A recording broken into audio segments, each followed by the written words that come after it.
మరో కీలక అంశం. ఎట్లా చేరికల విషయంలో కూడా మీరు ఇందాక 2 ఇష్యూలు రైజ్ చేశారు. డోకుబరుది ఒకటను, అల్లు అర్జున్కి ఫోన్ అనేది.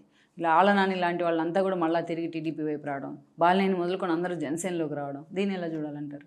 ఇక్కడ గమనిస్తున్న అంశం ఏంటి అంటే గత కొన్నాళ్ళుగా 2019 నుంచి 2024 దాకా వైసీపీలో అధికారం చెలాయించిన నాయకులు ఈరోజు అధికారం కోల్పోయిన వెంటనే వేరే పార్టీలు పంచం చేరుతున్న నాయకులు ఈరోజు వాళ్ళు చెప్తుంది ఏంటి అంటే జగన్మోహన్ రెడ్డి గారికి నాయకత్వ పట్యం లేదు, ఆయనతోటి మేము అవమానాలు పడ్డాం, ఇబ్బందులు పడ్డాం అని చెప్తున్నారు. కానీ వీళ్ళందరూ మన జగన్మోహన్ రెడ్డి దగ్గర నుంచి బీఫామ్ తీసుకుని ఎన్నికల్లో పోటీ చేశారు కదా. జగన్మోహన్ రెడ్డి మీ వ్యక్తిత్వాన్ని కించపరుస్తూ ఉంటే, మీ ఆత్మగౌరవాన్ని పరిహసిస్తూ ఉంటే అతని నాయకత్వంలో కొనసాగి టికెట్ తీసుకొని ఎందుకు పోటీ చేశారు? ఒకవేళ మీరు నెగ్గుంటే జగన్మోహన్ రెడ్డి మళ్ళీ అధికారంలోకి వచ్చుంటే కూడా జగన్మోహన్ రెడ్డి వ్యక్తిత్వంతో విభేదించి వాళ్ళ వేరే పార్టీలు పంచం చేరేవాళ్ళ? ఇవాళ జగన్మోహన్ రెడ్డికి అధికారం దూరం అయింది కాబట్టి నిన్నటి వరకు మీరు ఎవరి మీదైతే పోటీ చేశారో, ఎవరి మీదైతే సవాళ్ళు విసిరారో ఈరోజు వాళ్ళ పంచను మీరు చేరుతున్నారు. ఇక్కడ ఈ ఎన్డీఏ కూటమిలో ఉన్న పార్టీ నాయకత్వాలు కూడా నేను ఈ చేరికలు మొదలైన మొదటిలోనే నేను లైవ్లోనే మాట్లాడాను. నేను 2019 నుంచి 24 దాకా ఇవాళ వైసీపీ పార్టీతో అంటగాగిన ఈ నాయకులు 2024 ఎన్నికల్లో వైసీపీని గెలిపించలేకపోయారు. ఈ నాయకులు ఎవరి అండదండలు లేకపోయినా సరే ఇంతటి ఘన విజయం మీకు దక్కింది. అంటే ఈ విజయం మీకు ప్రజలు కట్టబెట్టారు. ఆ నాయకులు మీకు అవసరంలా. ఆ నాయకులు ఆ పార్టీలోని దాన్ని గెలిపించలేకపోయారు. ఆ నాయకులు ఎవరు లేకున్నా మీకు ఇంతటి ఘన విజయం దక్కింది. మీకు ఘన విజయం దక్కించిన ప్రజలను నమ్ముకొని మీరు రాజకీయం చేయండి. నాయకుల మీద ఆధారపడి రాజకీయం చేయాల్సిన అవసరం లేదు. ఇవాళ కౌన్సిలర్లని, ఎంపీపీని, జడ్పీటీసీని, మున్సిపల్ కార్పొరేటర్ని వీళ్ళని చేర్చుకోవాల్సిన అవసరం మీకు లేదు. ఇవాళ రాష్ట్ర ప్రభుత్వం మీ చేతిలో ఉంది, కేంద్ర ప్రభుత్వం మీ చేతిలో ఉంది. మీతో వాళ్ళకు అవసరం ఉంది, వాళ్ళతో మీకు అవసరం లేదు. రేపు మళ్ళీ స్థానిక సంస్థల ఎన్నికలు వచ్చిన రోజు మీ పరిపాలన ప్రాతిపదికగా రాష్ట్రంలో ఉన్న అన్ని స్థానిక సంస్థలని నెగ్గే బలం మీ చేతిలో ఉంది. కాబట్టి ఈ ఫిరాయింపుల సంస్కృతిని ప్రోత్సహించొద్దు అని చెప్పడం జరిగింది. రిపీటెడ్గా నేను చాలా సందర్భాల్లో కూడా చెప్పాను, ఇప్పుడు కూడా చెప్తా ఉన్నా. ఈ ఫిరాయింపుల సంస్కృతి అవసరం లేదు. కష్టకాలంలో మీ వెంట నిలబడింది ఎవరు? 5 సంవత్సరాలు జగన్మోహన్ రెడ్డి వేధింపులకు గురైంది ఎవరు? అతని వేధింపుల్ని తట్టుకొని కూడా పార్టీ పట్ల, నాయకుడి పట్ల లాయల్టీ ప్రదర్శించింది ఎవరు? వీళ్ళని మీరు చేరదీయండి, వీళ్ళకి అండదండలు ఇవ్వండి. వీళ్ళు కష్టకాలంలో మీకు అండగా నిలబడ్డారు, రేపు భవిష్యత్తులో కూడా నిలబడతారు. అటువంటిది ఇవాళ మీకు అధికారం దక్కిన తర్వాత మీ దగ్గరకు వచ్చే వ్యక్తులతోటి మీకు ఏ విధమైన ప్రయోజనం లేదు. వాళ్ళు మేము అవమానపడ్డాము అని చెప్పని ఈరోజు చెప్తున్న మాటల్ని అధికారం చేతిలో ఉన్న రోజు ఒక్కరోజు కూడా మాట్లాడలేదే. ఇవాళ ఎన్నికలకు ముందు వైసీపీతో విభేదించి బయటకు వచ్చిన వ్యక్తులు ఉన్నారు చాలామంది. మరి వాళ్ళతో పాటుగా వీళ్ళెందుకు బయటకు రాలి ఆ రోజున? కాబట్టి ఇక్కడ అధికారం కోల్పోయిన తర్వాత వైసీపీ నుంచి వస్తున్న ఏ ఒక్కరిని తీసుకోవాల్సిన నెస్టీ లేదు. ఇక్కడ ఇంకా కొన్ని ఇష్యూస్ ఉన్నాయి.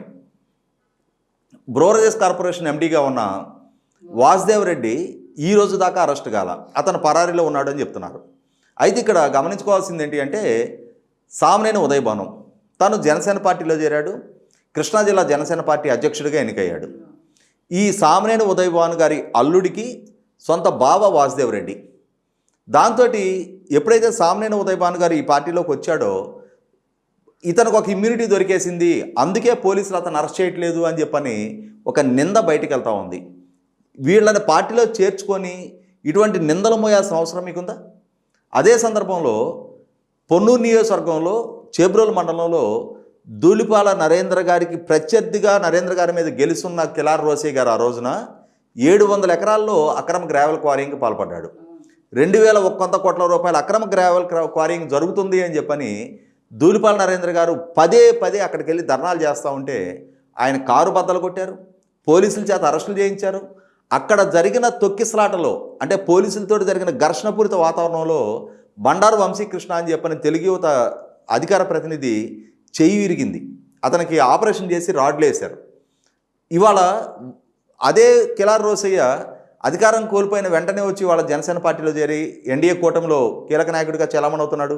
మరి అతని మీద సుదీర్ఘ పోరాటం చేసిన నరేంద్ర గారు ఎవరికి సమాధానం చెప్పుకోవాలి? ఆ కిలార్ రోసే మీద ఎంపీగా నెగ్గి వాళ్ళ కేంద్ర మంత్రిగా ఉన్న పెమ్మసాని చంద్రశేఖర్ గారు ఎవరికి సమాధానం చెప్పుకోవాలి? కాబట్టి 100% ఈ విధమైన చేరికల వల్ల 2100 కోట్ల రూపాయల అక్రమ గ్రావెల్ క్వారీయింగ్కి పాల్పడ్డ వ్యక్తికి ఇవాళ అధికార పార్టీలో జరగానే క్లీన్ చిట్ వచ్చేసినట్టేనా? ఇవాళ మరి ఆ గ్రావెల్ క్వారీయింగ్కి ఎవరు బాధ్యులు? ఎన్డీఏ కూటమి ప్రభుత్వం పదవి బాధ్యతలు చేపట్టిన వెంటనే అసెంబ్లీలో రాష్ట్ర వ్యాప్తంగా జరిగిన భూ ఆక్రమణలు, ప్రకృతి వనరుల లూటీ మీద ఒక వైట్ పేపర్ రిలీజ్ చేశారు. మరి ఆ వైట్ పేపర్లో మెన్షన్ అయ్యి ఉన్న నాయకులు ఇవాళ ఎన్డీఏ కూటమిలోకి వచ్చి జాయిన్ అవుతుంటే ఏం సందేశం ఇస్తూ ఉన్నారు? కాబట్టి వీటిని 100% పరిగణలోకి తీసుకొని తీరాల్సిన అవసరం ఉంది. ఇవాళ మీ క్రెడిబిలిటీ ప్రజల్లో చర్చనీయాంశంగా మారుతుంది. దొంగలకి మీరు ఆశ్రయం కల్పించాల్సిన అవసరం మీకు లేదు. వాళ్ళు బాహాటంగా ప్రకృతి వనరులను అడ్డగోలుగా లూటీ చేసిన వ్యక్తులు అని చెప్పని సమాజం ముందు ఎస్టాబ్లిష్ అయింది కాబట్టి అంత ఘోరంగా వాళ్ళని ఓడించి మీకు అధికారం కట్టబెట్టారు ప్రజలు.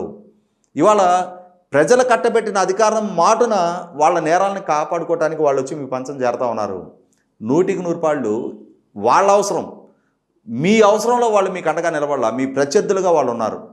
మీకు అండగా నిలబడిన వాళ్ళు ఎవరున్నారో వాళ్ళ అభిప్రాయాన్ని పరిగణలోకి తీసుకోండి. వీళ్ళని చేర్చుకోవాల్సిన అవసరం మీకు లేదు. వాళ్ళకి రాజకీయ ఆశ్రయం కల్పించాల్సిన అవసరం కూడా మీకు లేదు.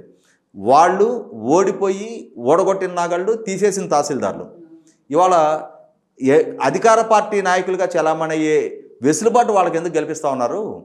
ఎన్డీఏ కూటమిలో ఉన్న 3 పక్షాలు కూడా ఈ విషయంలో ఖచ్చితమైన సమయం పాటించి తీరాల్సిందే. మీ శ్రేణుల అభిప్రాయానికి విలువ ఇచ్చి తీరాల్సిన అవసరం ఉంది. ఈ వీడియో మీకు నచ్చినట్లయితే please share, like and subscribe R24 Telugu.